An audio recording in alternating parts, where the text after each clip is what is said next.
Hi students, as you people are requesting continuously, आपका request बार बार आ रहा है तो मैं मजबूर हो गया कि बनाना ही पड़ेगा। तो चलिए शुरू करते हैं हम लोग इस नॉवेल को। द सेल आउट, पॉल बेटी का एक बहुत ही शानदार नॉवेल माना जाता है इसे, चूंकि ये रेशियल डिस्क्रिमिनेशन पे बेस्ड है, यानी रंग रूप जिसको कहते हैं, रंग भेद की नीति पर आधारित है। चलिए शुरू करते हैं इस शानदार नॉवेल को। सबसे पहले इंट्रोडक्शन देखते हैं। द सेल आउट जो है वो पॉल बेट्टी द्वारा लिखा हुआ है, जो कि एक अफ्रीकन अमेरिकन नॉवेल है, एक सटायर है, एक आलोचना है रेस रिलेशन पर, जो कि यूनाइटेड स्टेट्स में दिखाया गया है। इसे पब्लिश किया गया था 2015 में और अक्टूबर 2016 में इसे मैन बुकर प्राइज से सम्मानित किया गया। इस कारण ही बेट्टी वो पहले यूएस राइटर बन जाते हैं जिनको यह अवार्ड दिया गया। यह जो नॉवेल है, this book revolves around a fictional place. यह कहानी जो है, ये जो नॉवेल है, यह घूमती है एक काल्पनिक स्थान के आसपास, जो कि लॉस एंजल्स में है, कैलिफोर्निया में, जिसका नाम दिया गया Dickens. And the unnamed black narrator referred as to either me और बॉन। यहाँ पे जो नरेटर है उनका नाम या तो मी कह के संबोधित किया गया है या बॉन कह के बताया गया है। Most of the characters are African American. इसमें जितने भी कैरेक्टर्स हैं वो अफ्रीकन अमेरिकन हैं। और यह एरिया जो है एक अर्बन एरिया है, शहरी एरिया है, जहां पर फार्मिंग की जाती है, खेती की जाती है, जो कि डिकेंस कहलाता है। राइट, चलिए कुछ कैरेक्टर्स देख लेते हैं हम लोग। इंपॉर्टेंट कैरेक्टर्स कौन कौन से हैं। बॉन जो कि नरेटर हैं। फादर ऑफ द नरेटर जो हैं एक प्रोफेसर हैं सोशियोलॉजी के, वे फाउंडर हैं और वे इकलौते फॉलोवर हैं अपने उस सोच के जिसका नाम है लिबरेशन साइकोलॉजी। उन्होंने अपने आप को डेडिकेट कर दिया है ब्लैक पीपल के लिए और वे जाने जाते हैं द निगर विस्परर के नाम से, डिकेंस नामक जगह पे जहां वे रहते हैं। मारपेसा डॉसन जो हैं वो एक लेडी हैं जो कि लव है नरेटर्स लाइफ, यानी नरेटर की प्रेमिका रहती हैं वो।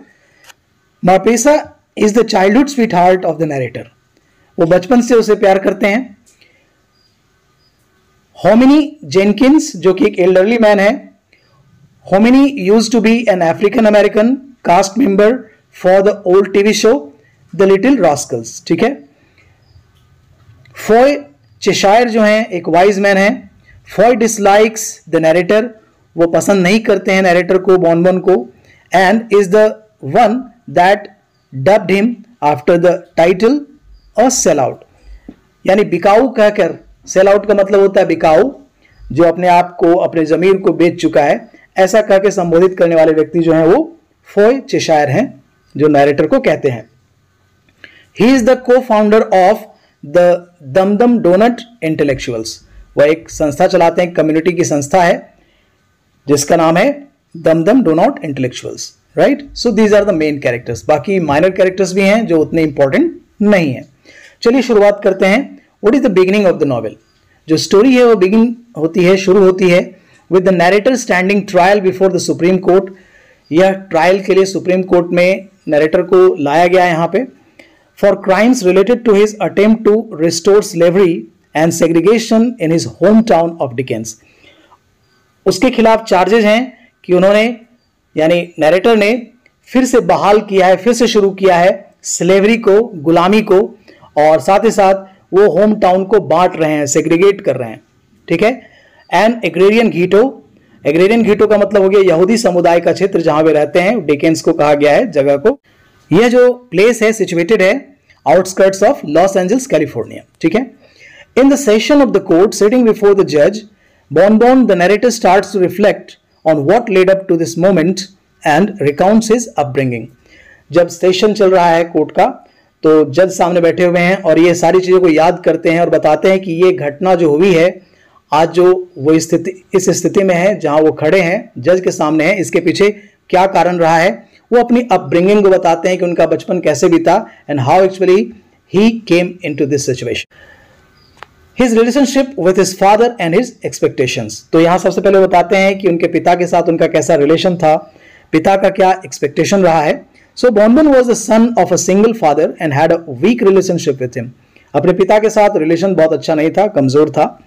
He was an orthodox professor of sociology who performed numerous traumatizing social experiences on him as a child and treated like an object than a son. तो उनके पिता जो हैं एक अनऑर्थोडॉक्स व्यक्ति हैं, यानी अपरंपरागत सोच रखने वाले नए सोच के व्यक्ति हैं, एक प्रोफेसर हैं सोशियोलॉजी के। उन्होंने न्यूमरस ऐसे काम किए जिससे चोट पहुंचा है नैरेटर को, दुख हुआ है, और दुखी मन से वो कहते हैं कि उनके पिता के साथ उनका रिश्ता अच्छा नहीं था, और नैरेटर कहते हैं कि उन्होंने मुझे कभी भी अपने बेटे जैसा ट्रीट नहीं किया है, एंड ऑब्जेक्ट ऑफ एक्सपेरिमेंट की तरह मुझे यूज किया गया है। His father held lofty expectations for Bonbon to become a respected community leader in Dickens. उसके पिता जो है वो चाहते हैं कि बॉनबॉन जो है समाज में एक कम्युनिटी लीडर के रूप में, एक शानदार महान नेता के रूप में आए और काले लोगों का एक प्रणेता बने, नेता बने, जबकि ऐसी कोई इच्छा नैरेटर की नहीं होती है। Thinking of the father and son, दोनों के सोच में क्या अंतर है?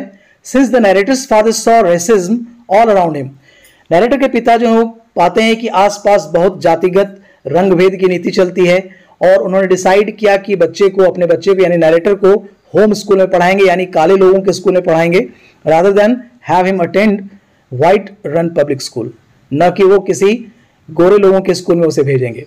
Despite his father's argument about racism, the narrator believed that there was no real wide spread racism anymore. तो नैरेटर का मानना है कि सिर्फ यह पिता की सोच है, उनके कई तर्कों के बाद भी यह नहीं मानने को तैयार होता है नैरेटर कि आसपास लोग रेसिज्म करते हैं, रंग भेद करते हैं, और वो कहते हैं कि अब इस नए समाज में ऐसी कोई चीज नहीं है, ऐसा कोई चीज देखने को नहीं मिलता है। He also believed that not taking advantage of opportunity was the only thing holding back black people. और नैरेटर का मानना है कि अगर हम इस वर्तमान समय का फायदा अगर नहीं उठाते हैं, गोरे लोगों के संपर्क में आकर उनसे संबंधित जितने भी फायदे हैं वो नहीं उठाते हैं, तो एक तरह से हम ब्लैक लोगों को पीछे धकेल रहे हैं, हम उनका विकास नहीं कर रहे हैं। तो ये सोच दोनों की है, पिता और बेटे की। Self experience of the narrator, लेकिन उनका यह भ्रम टूटता है जब एक बार वो सेल्फ एक्सपीरियंस करते हैं, खुद अनुभव करते हैं कि जब the narrator himself had only experience direct racism once, एक बार डायरेक्ट रेसिज्म उनको फेस करना पड़ा, ये रंग भेद, काले गोरे का भेद जो है उन्हें फेस करना पड़ा।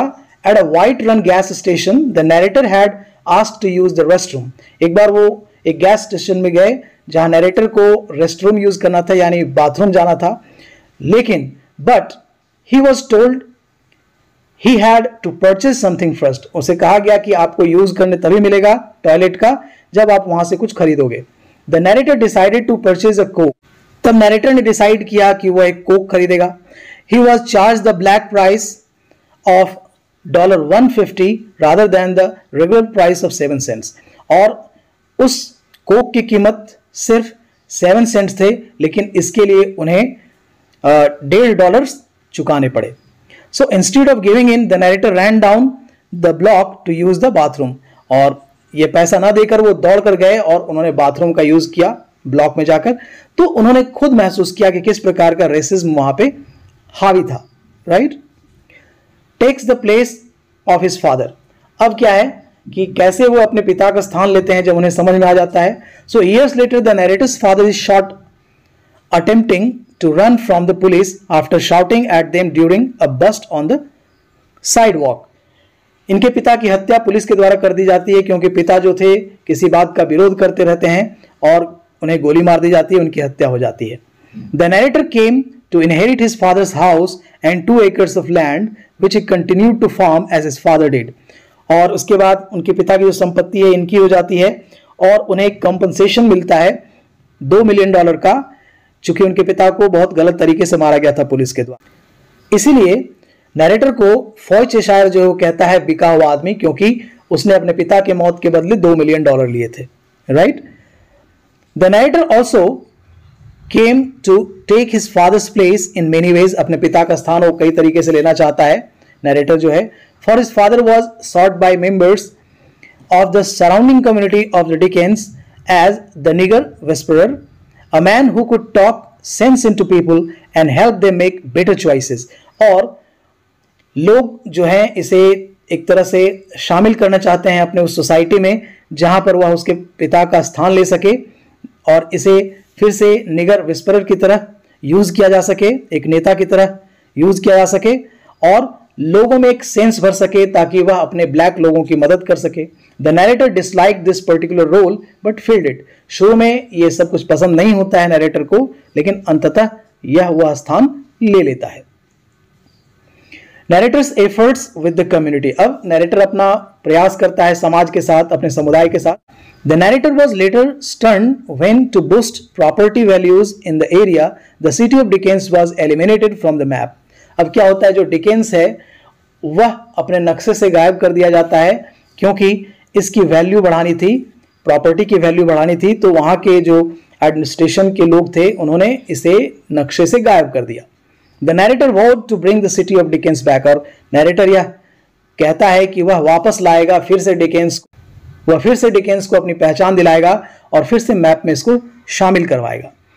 He decided to announce this plan at the community meeting of his father's old intellectual circle, the Dum-Dum Donuts, headed by the fairy Foy Cheshire, who, like the narrator's father, saw racism everywhere.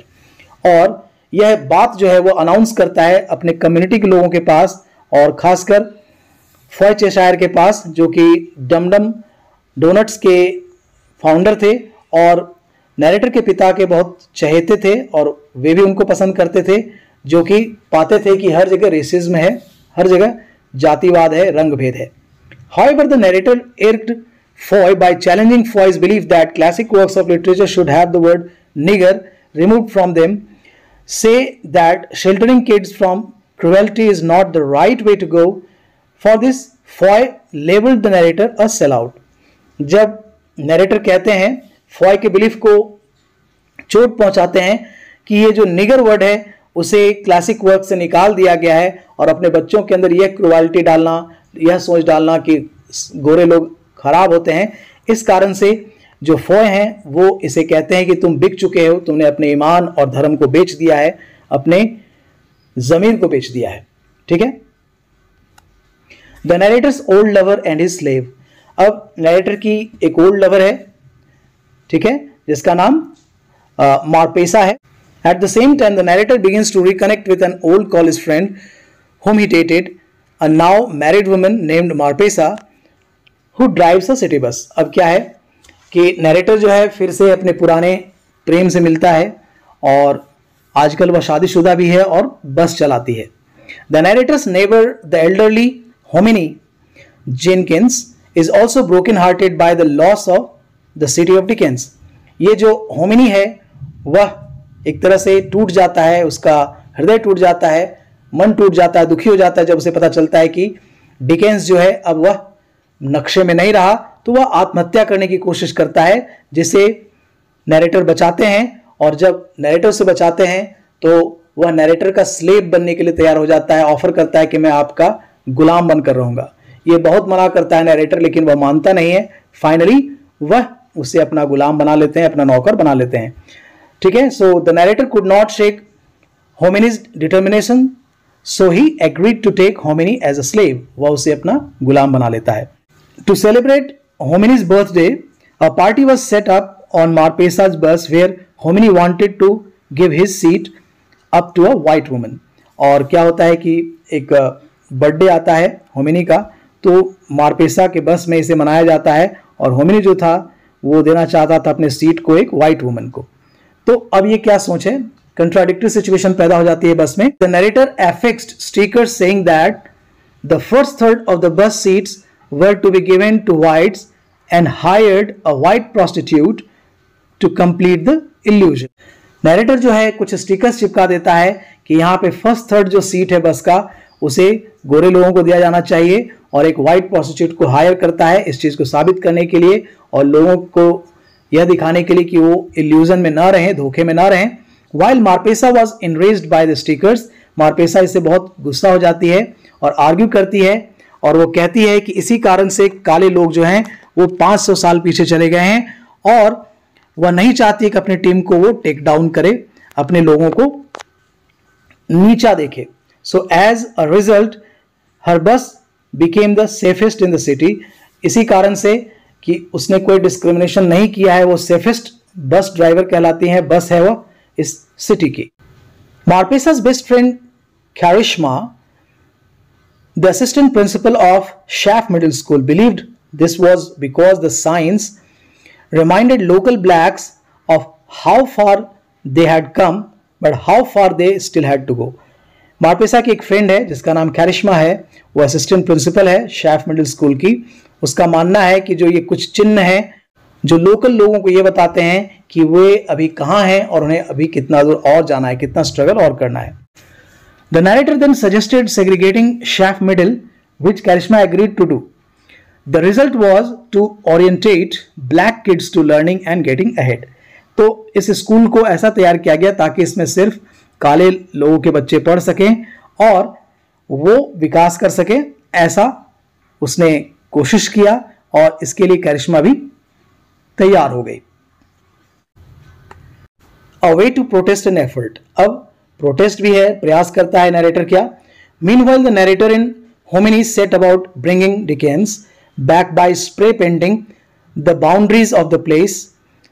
Seeking a sister city, the matching agency paired them up with Chernobyl, amongst other, and putting up segregation signs all over the place.